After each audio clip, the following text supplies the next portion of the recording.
Three dimensional geometry next chapter है ये आपका। इसमें हमको दो चीजें पढ़नी होंगी।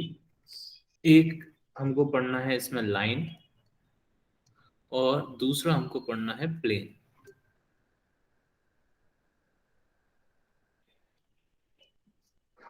तो ये दो चीजें हमें पढ़नी है इस चैप्टर में, थ्री डायमेंशनल ज्योमेट्री में। ये चैप्टर भी पूरा वेक्टर पर ही बेस्ड है। तो सबसे पहले हम स्टार्ट करेंगे लाइन।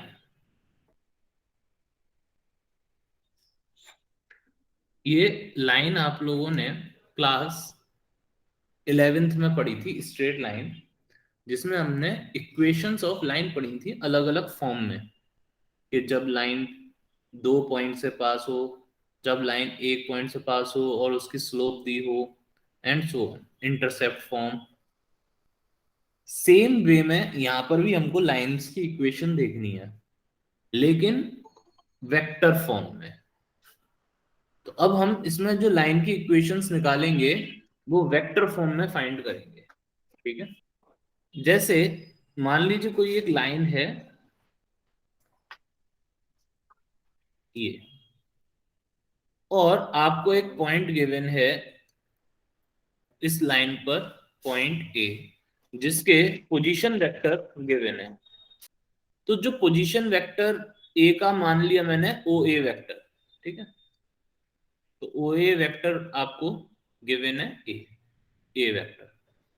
अब स्लोप क्या होती थी, एक तरह से डायरेक्शन बताती थी स्लोप, कि वो एक्स एक्सिस से कितना एंगल बना रही है लाइन। तो यहां पर स्लोप की जगह हम इसकी डायरेक्शन ले लेंगे। तो डायरेक्शन बताने के लिए मुझको एक वेक्टर चाहिए होगा, तो वो वेक्टर मान लिया मैंने बी वेक्टर। तो ये जो बी वेक्टर है वो इस लाइन के पैरेलल कोई एक वेक्टर है। तो ए वेक्टर पॉइंट था, and B vector is a vector parallel to the line. तो इस लाइन की हमें इक्वेशन बतानी है क्या होगी। तो जब भी किसी लाइन की इक्वेशन निकालनी होगी, हम उस पर एक वेरिएबल पॉइंट अज्यूम करेंगे। तो सपोज वो पॉइंट है पी। जैसे कि कोऑर्डिनेट ज्योमेट्री में हम x, y एक वेरिएबल पॉइंट मानते थे, इसमें जो p है वो एक वेरिएबल पॉइंट है। तो ये जो पॉइंट p है वो OP वेक्टर हो गया r वेक्टर। तो पूरी 3D में जो वेरिएबल पॉइंट रहेगा उसको हम r वेक्टर मानेंगे। तो ये जो ऊपर हमने पॉइंट लिया a वेक्टर, ये गिवन पॉइंट है, फिक्स्ड पॉइंट है। और जो ये r वेक्टर है ये वेरिएबल पॉइंट है, जैसे कि x y z होते हैं उसी तरह से ये r वेक्टर रहेगा। तो जैसे ये मान लीजिए ओरिजिन है, तो ये हो गया ओ ए वेक्टर, और ये पॉइंट P का पोजीशन वेक्टर हो गया OP वेक्टर, और ये मैंने एक ले लिया AP वेक्टर, ये हो गया AP वेक्टर। अब OA वेक्टर, AP वेक्टर और OP वेक्टर में क्या रिलेशन होगा ट्राइंगल रूल से। OA vector plus AP vector will be equals to OP vector.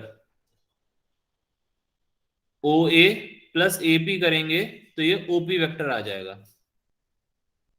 अब यहां पर AP वेक्टर की वैल्यू निकालने के लिए एक काम करें कि since AP vector is parallel to B vector, तो ये AP वेक्टर और B वेक्टर कोलिनियर वेक्टर्स हो गए। तो AP वेक्टर को लैम्डा B वेक्टर लिखा जा सकता है, since AP vector is parallel to B vector. तो देयरफॉर AP वेक्टर की वैल्यू हो गई lambda B vector. O A vector यानी कि ए का पोजीशन वेक्टर ए वेक्टर हो गया, एपी वेक्टर ये हो गया लैम्डा बी वेक्टर, और ओपी वेक्टर हो गया आर वेक्टर। तो ये जो इक्वेशन निकल के आई R vector is equals to A vector plus lambda B vector, यही है इस लाइन की इक्वेशन वेक्टर फॉर्म में। तो ये हो गई वेक्टर इक्वेशन ऑफ लाइन। यहां पर ए वेक्टर क्या रिप्रेजेंट कर रहा है? A fixed point on the line. A vector है फिक्स्ड पॉइंट या given point on the line. And B vector क्या है? Any vector parallel to the line या a vector parallel to the line.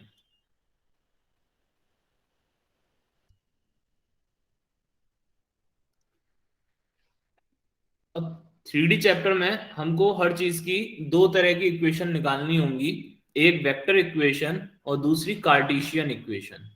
Cartesian equation वही होती है जो अभी तक हम पढ़ते हुए आए हैं एक्स वाई जेड की फॉर्म में। तो अगर हम इसको कार्टेशियन में कन्वर्ट करेंगे तो उसके लिए बस हमें क्या करना होता है, इन सबको वेक्टर कंपोनेंट फॉर्म में लिखना होगा। तो कार्टेशियन इक्वेशन निकालने के लिए देखें क्या करेंगे। आर वेक्टर को एक्स वाई जेड मानते हैं, एक वेरिएबल पॉइंट है। तो आर वेक्टर हमने ले लिया एक्स आई कैप प्लस वाई जे कैप प्लस जेड के कैप। जो ए वेक्टर है वो भी एक पॉइंट है, सपोज वो है a1 या x1 ले लो, x1 i plus y1 j plus z1 k। और जो बी वेक्टर है वो मैंने मान लिया ai plus bj plus ck। तो कार्टेशियन इक्वेशन ऑफ लाइन आ जाएगी अगर हम ये तीनों वैल्यूज इस वेक्टर इक्वेशन में पुट करते हैं। तो ये इक्वेशन बनती है x minus x1 upon a is equals to y minus y1 upon b is equals to z minus z1 upon c।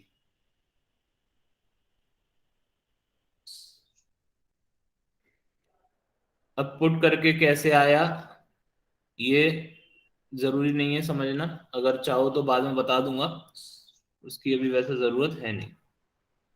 तो बस आप इतना समझो, ये तीन value R vector A vector और बी वेक्टर की वैल्यू हमने इसमें पुट कर दी। अब आप कहेंगे इसमें लैम्डा कहाँ गया? ये तीनों ही लैम्डा के इक्वल आएंगे। तो अगर आप इन तीनों की वैल्यू इसमें रख के लैम्डा की वैल्यू फाइंड करते हैं और कंपेयर करते हैं आई जे के को, तो लैम्डा की तीन वैल्यू आएंगी x minus x one upon a, y minus Y one upon b और z minus Z one upon c. क्योंकि तीनों ही लैम्डा की वैल्यू है तो तीनों को हम इस तरह से इक्वल करके लिख सकते हैं। तो ये हो गई वेक्टर इक्वेशन और ये हो गई Cartesian equation of a line. यहां पर भी लिख लें अगर हम, तो x1 y1 z1 ये है fixed point on the line, जो कि हमने ए वेक्टर को माना था fixed point on the line. And जो ए बी सी ये क्या था, जो हमने बी वेक्टर लिया है वही ए बी सी लिया था बी वेक्टर। तो ये ए बी सी उसके डायरेक्शन रेशियो है। तो direction ratio of a vector parallel to the line. तो अब आपको बस क्या याद रखना है, जितना मैंने अभी तक बताया उसमें सिर्फ आपको दो चीजें याद रखनी है। पहली, लाइन की वेक्टर इक्वेशन क्या होती है, तो आप बताएंगे R vector is equals to A vector plus lambda B vector. इसमें ए वेक्टर है लाइन पर पॉइंट और बी वेक्टर है लाइन के पैरेलल कोई भी वेक्टर। ठीक है। दूसरा, कार्टेशियन इक्वेशन क्या होती है, x minus x one upon A is equals to Y minus Y one upon B is equals to Z minus Z one upon सी।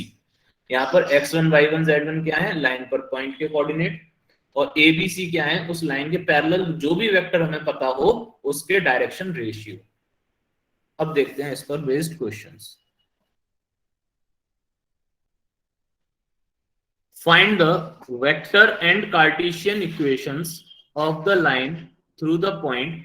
अब देखिए ये जो लाइन की इक्वेशन हमें निकालनी है वो इस पॉइंट से पास हो रही है, तो ये हो जाएगा ए वेक्टर या इससे बन जाएगा ए वेक्टर। तो देखिए इससे बनाया है हमने ए वेक्टर 5 2 और -4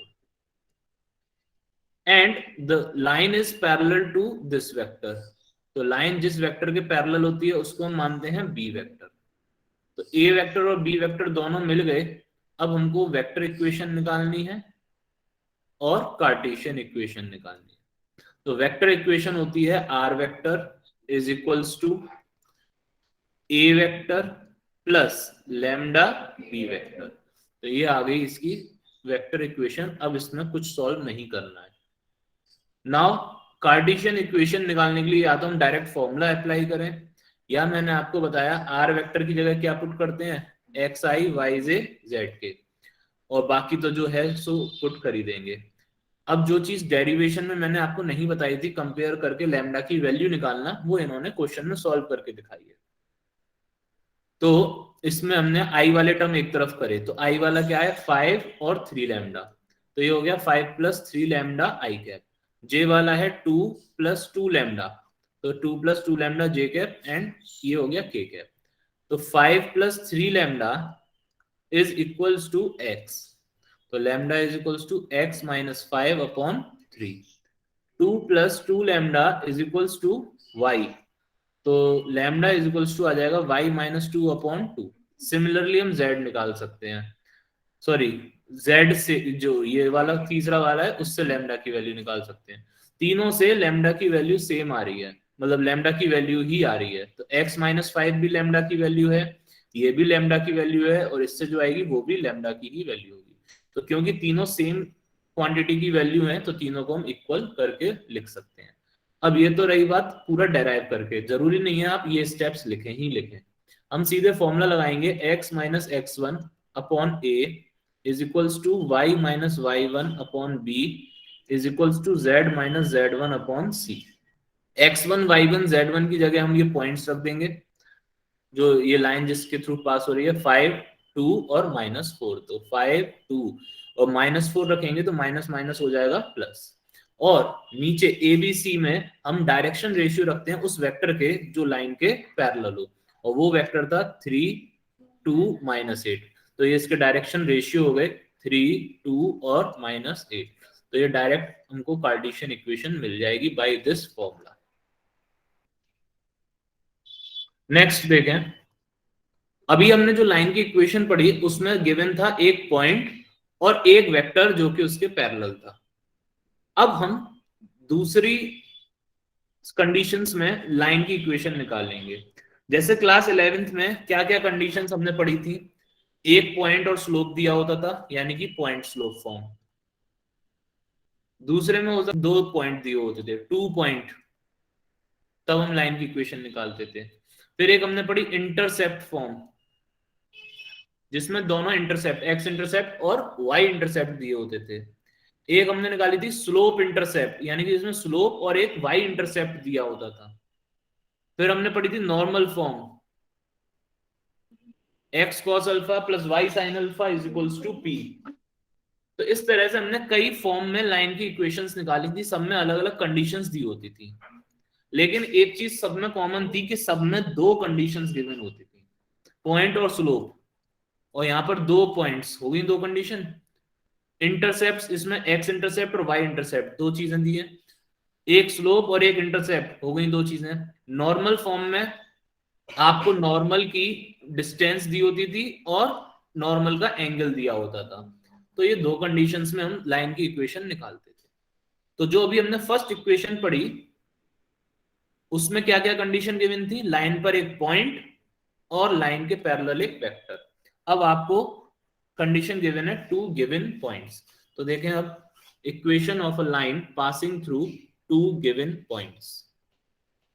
तो जैसे एक कोई लाइन मैंने बना ली जिसकी हमें इक्वेशन फाइंड करनी है, इस पर हमको दो पॉइंट्स लेने हैं जो कि गिवन है ए और बी। तो आपको इन दोनों पॉइंट्स के पोजीशन वेक्टर गिवन होंगे। ए वेक्टर हो गया ए का पोजीशन वेक्टर, और बी वेक्टर हो गया बी का पोजीशन वेक्टर। ध्यान रखें पिछले वाले डेरिवेशन में ये पॉइंट था और ये एक वेक्टर था पैरेलल टू द लाइन। अब यहाँ पर दोनों ही ये पॉइंट्स हैं लाइन पर। अब आपको अगर इस लाइन की इक्वेशन निकालनी है तो इस पर एक आपको वेरिएबल पॉइंट लेना होगा P, जिसका हम पोजीशन वेक्टर हमेशा मानते हैं R वेक्टर, जो कि इक्विवेलेंट होता है x, y, z के। नाउ इस लाइन की इक्वेशन निकालने के लिए मैंने पहले ये तीनों वेक्टर्स बना लिए ऑरिजिन से। ये हो गया ओ ए वेक्टर, ये हो गया ओ बी वेक्टर, और ये हो गया O P vector. A B vector को हम लिख सकते हैं ओ बी माइनस ओ ए, तो ये हो जाएगा आपका बी माइनस ए। ध्यान से समझना क्या बता रहा हूं इसमें, ए बी वेक्टर की वैल्यू आ गई। अब जो ए पी वेक्टर होगा वो निकालना है, जैसे हमने पिछले वाले डेरिवेशन में निकाला था। तो एपी वेक्टर जो है वो ए बी वेक्टर के पैरेलल है या नहीं, या कोलिनियर है या नहीं। एपी वेक्टर और ए बी वेक्टर कोलिनियर है, मींस एक अगर मैं सिंगल लाइन ड्रॉ कर दूं तो जो ए बी वेक्टर है वो भी इस लाइन के पैरेलल है, और जो एपी वेक्टर है वो भी इस लाइन के पैरेलल है। तो ये दोनों कोलिनियर वेक्टर हो गए। तो एपी वेक्टर को हम लैम्डा ए बी वेक्टर लिख सकते हैं, since AP vector is parallel to AB vector. Therefore, AP vector की वैल्यू आ गई lambda B vector minus A vector. अब हम आते हैं ट्राइंगल OAP में। हमें क्या फाइंड करना होता है, OP वेक्टर। तो पहले OP वेक्टर लिखो। OP वेक्टर किन दो का सम होगा, OA plus AP। OA plus AP vector करेंगे तो हमको OP वेक्टर मिल जाएगा। तो OP वेक्टर हो गया R वेक्टर, OA वेक्टर हो गया A vector, plus AP vector हो जाएगा लैम्डा B माइनस A। ये इक्वेशन हो गई vector equation of a line passing through two given points A vector and B vector.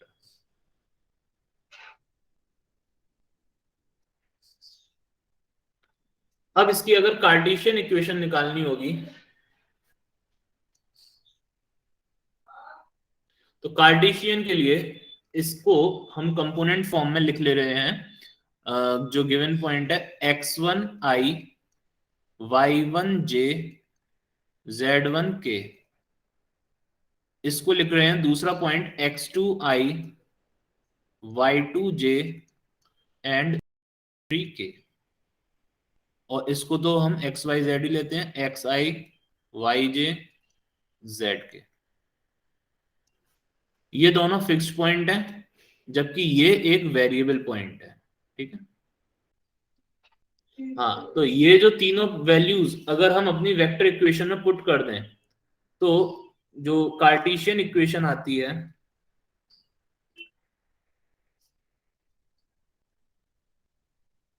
वो आएगी x minus x one upon x2 minus x one is equals to y minus Y one upon y2 minus Y one is equals to z minus z1 upon z2 minus z1। हाँ, अगर आप पिछले वाले से compare करो तो आप कह सकते हो कि यहाँ पे पहले a vector plus lambda b vector आ रहा था, तो नीचे डिनोमिनेटर में कार्टेशियन इक्वेशन के डिनोमिनेटर में b वेक्टर के डायरेक्शन रेशियो आ रहे थे। अब b वेक्टर की जगह किसके आ गए, b माइनस a के। तो b माइनस a करोगे क्या आएगा, x2 minus x one, y2 minus Y one, z2 minus z1। बाकी ऊपर सेम है, x minus x one, Y minus Y one, z minus z। तो इस तरह से हम इसकी कार्टेशियन। तो ये दूसरा टॉपिक हो गया आपका कि जब एक लाइन पर आपको दो पॉइंट्स गिवन हो तो उस लाइन की आपको याद रखनी है vector equation and Cartesian equation. अब इन पर बेस्ड एग्जांपल्स देख लेते हैं। Find the vector equation for the line. Only इसमें वेक्टर इक्वेशन पूछिए, लेकिन हम दोनों निकालेंगे, वेक्टर भी और कार्टेशियन भी। Passing through these two points, तो ये ए वेक्टर का काम करेगा और ये बी वेक्टर का काम करेगा। तो R vector is equals to A vector बन गया minus I plus zero J plus two K plus lambda B minus A. यहाँ पर लैम्डा कोई भी स्केलर हो सकता है, अगर आप लैम्डा की जगह 1 रख दोगे तब भी वो उस लाइन को रिप्रेजेंट करेगा, 2 रख दोगे तब भी उस लाइन को रिप्रेजेंट करेगा। लैम्डा बी माइनस ए, तो बी माइनस ए करेंगे तो 4 आई कैप बचेगा 4j कैप बचेगा और 4k कैप बचेगा। अब देखो इसमें हम क्या कर सकते हैं, 4 कॉमन लेके लैम्डा में भेज दिया, तो जो 4 लैम्डा बना वो भी तो एक नया कांस्टेंट है। तो आप इसमें ऐसे लिख सकते हो इसको, r vector is equals to minus I plus 2k plus lambda की जगह कुछ चेंज कर दिया मैंने, सपोज म्यू कर दिया, तो ये म्यू क्या है 4 लैम्डा, और अंदर आपने लिख दिया आई प्लस जे प्लस के। तो ये दोनों ही आंसर सही है, ये भी और ये भी। आर वेक्टर लिखना मत भूलना, ये कोई वैल्यू नहीं है, ये एक इक्वेशन है, इक्वेशन में एलएचएस और आरएचएस दोनों ही चाहिए होती हैं। तो आर वेक्टर लेफ्ट में लिखना मत भूलना। हाँ, इसकी कार्टेशियन इक्वेशन रह गई, वो और देख लें। x माइनस एक्स वन की जगह -1 ले लें, तो ये +1 हो जाएगा, अपॉन x2 माइनस x1, तो 3 माइनस -1 कितना होगा 4। y माइनस y1 0 है, और y2 माइनस y1 यानी कि 4 माइनस 0, तो 4 माइनस 0 4 हो गया। z माइनस z1 यानी कि 2, और 6 माइनस 2 वो भी कितना आ गया 4।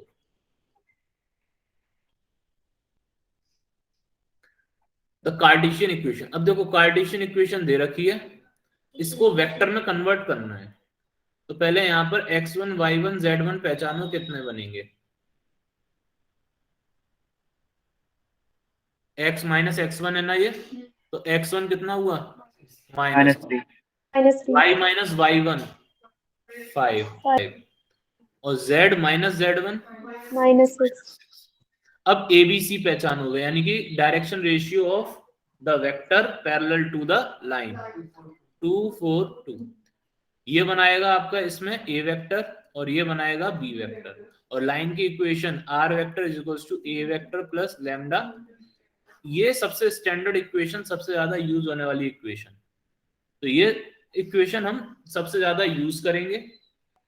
तो इसमें R vector is equals to A vector कितना हो गया -3i plus 5j minus 6k plus lambda, B vector हो जाएगा 2i plus 4j plus 2k। ये बन गई इसकी वेक्टर इक्वेशन। अब वेक्टर दी हो उसको कार्टेशियन में भी इसी तरह से कन्वर्ट किया जा सकता है। अगला टॉपिक है एंगल बिटवीन टू लाइंस। तो दो लाइंस के बीच में अगर आपको एंगल फाइंड करना है, सपोज ये एक लाइन और ये दूसरी लाइन, जो फर्स्ट वाली लाइन है उसका ये b1 वेक्टर है और सेकंड वाली लाइन का ये b2 वेक्टर है। तो पहली वाली लाइन की मान लीजिए इक्वेशन है R vector is equals to a1 plus lambda b1, और सेकंड की इक्वेशन क्या हो जाएगी r is equals to a2 plus mu b2।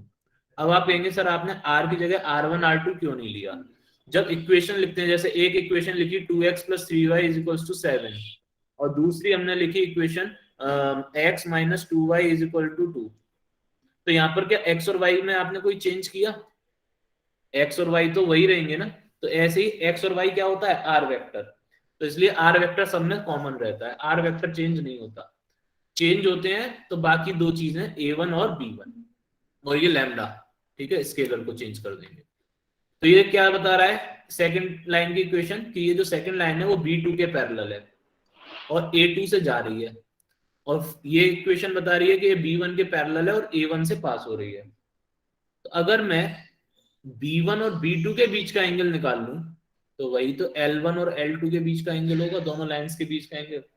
तो जब आपको दो लाइंस के बीच का एंगल निकालना है, तो आप उन दोनों लाइंस का जो पैरेलल वेक्टर्स हैं उनके बीच का एंगल फाइंड कर लो, वही उस लाइन के बीच का एंगल होगा। तो यहाँ पर हम फॉर्मूला लगा सकते हैं cos थीटा, दो वेक्टर्स के बीच का एंगल निकालने का तरीका होता है b1 dot b2 upon b1 का मैग्नीट्यूड इंटू b2 का मैग्नीट्यूड।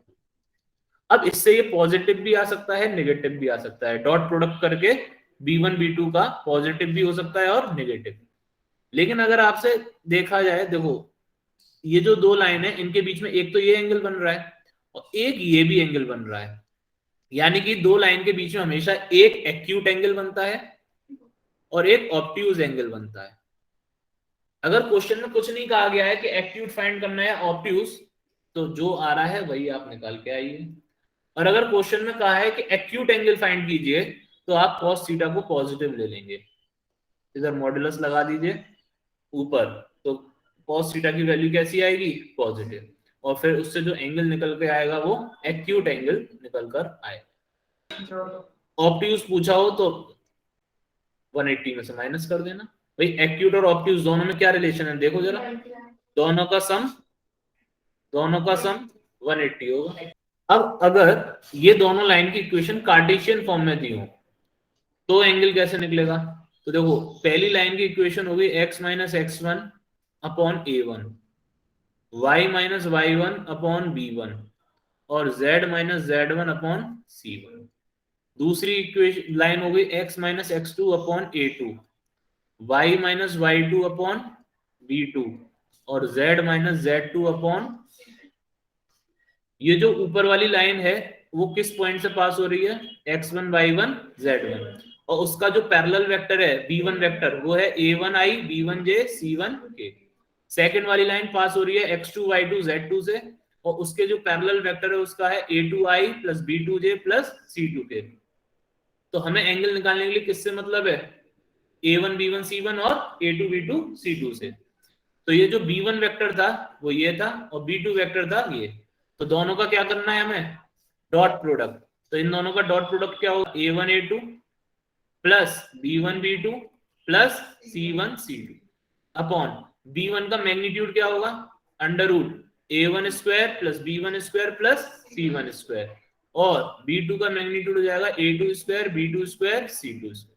तो देखो ये कार्टेशियन फॉर्म में एंगल निकला रखा है। अगर दो लाइनें परपेंडिकुलर होंगी, सपोज ये एक फर्स्ट लाइन है और ये सेकंड लाइन है, ये दोनों परपेंडिकुलर हैं, तो इसका जो b1 वेक्टर होगा और इसका जो b2 वेक्टर होगा वो भी तो परपेंडिकुलर होगा। तो जब b1 वेक्टर और b2 वेक्टर परपेंडिकुलर होंगे तो उनका डॉट प्रोडक्ट 0। और b1 b2 को हमने क्या माना था, a1 b1 c1 और a2 b2 c2। तो जब b1 डॉट b2 करेंगे तो ये आएगा, और उसको हमने क्या कर दिया 0। तो if two lines are perpendicular, then b1 dot b2 will be equals to 0, and if two lines are parallel, then b1 और b2 में क्या रिलेशन होगा, वो भी पैरेलल होंगे, b1 और b2 भी क्या होंगे, पैरेलल। और वेक्टर्स पैरेलल मतलब कोलिनियर, और कोलिनियर की मैंने कंडीशन बताई थी a1 upon a2 is equals to b1 upon b2 is equals to c1 upon c। अगर दो लाइनें पैरेलल होंगी तो ये कंडीशन बनेगी। ये इस पर एक एग्जांपल है, ये a1 दे रखा है जिसका कोई यूज नहीं है एंगल निकालने में, और ये a2 है जिसका भी कोई यूज नहीं। मेन यूज किसका है, b1 का और b2 का। तो दोनों का डॉट प्रोडक्ट करेंगे, कितना आएगा 3 plus 4 plus 12 upon under root करेंगे modulus of magnitude of first 1 और 4 5 और 4 9, और सेकंड का करेंगे 9 और 4 13 और 36 49। तो ऊपर आ गया 19 अपॉन नीचे आ गया 3 इंटू 7 21। तो ये cos थीटा की वैल्यू आई है 19 अपॉन 21, तो थीटा हो गया cos इनवर्स 19 अपॉन 21। ये आ गया एंगल बिटवीन टू लाइंस। नहीं बस इतना ही हो गया।